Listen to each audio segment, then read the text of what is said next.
So for nearly 5 decades, our talented professional team and the members of the Keystone Policy Center, as well as the members of the Energy Board, have been able to inspire and support leaders to reach common ground on many of our nation's most challenging issues.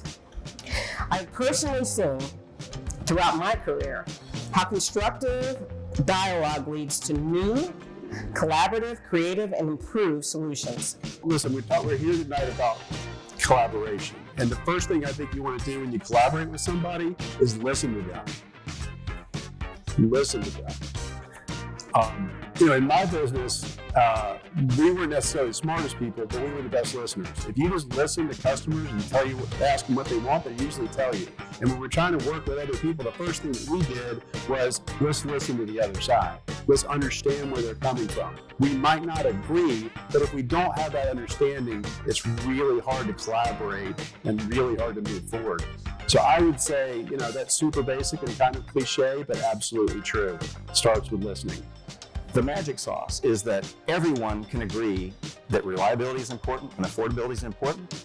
And if we can figure out how to deliver reliability and affordability while making the energy transition, it's easy. And we have incredible support from our members. It's really not so hard, and it matters that we're all in alignment. If we're aligned behind a common vision, there's almost nothing we can't achieve.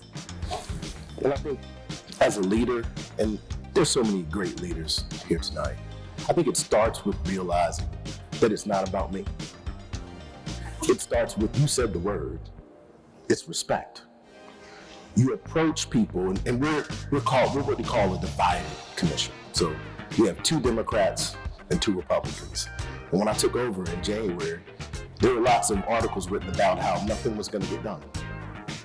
And like the Congressman spoke, if you make building consensus a part of your initial goal, you approach your colleagues with respect. And you tell them, look, we're not going to agree on everything. And that's okay, but it's more than okay.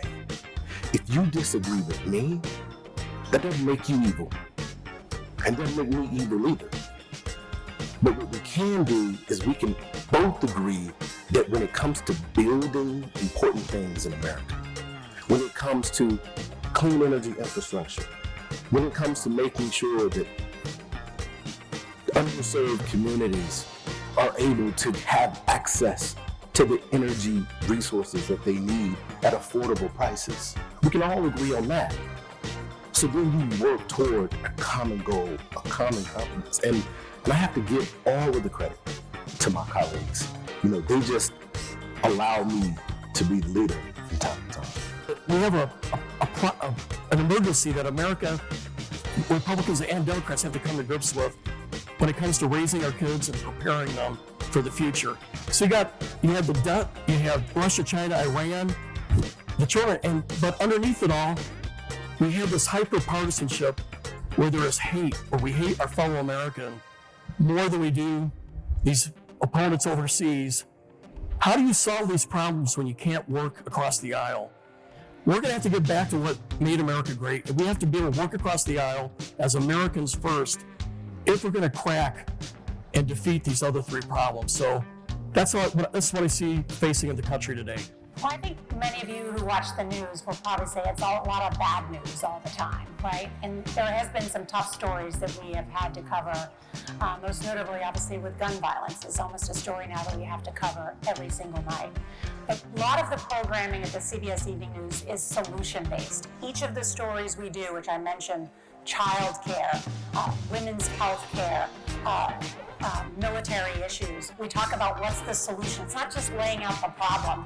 We put forward what is the potential solution that lawmakers can address, that community leaders can address, so you learn something out of these pieces. And then at the end of the broadcast, we do this hard news with heart. So there's an uplifting piece, and it's usually about people in their community who have changed things for the better. It's about the dad soldier who flew back 30 hours to attend his daughter's graduation.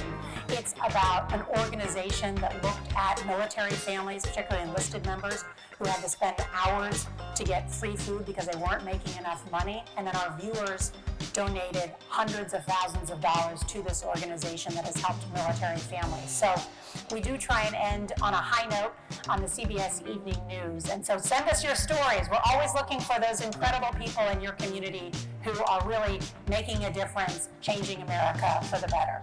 And that's very much in the Keystone spirit. Thank you so much for coming to be here. Oh, thank you.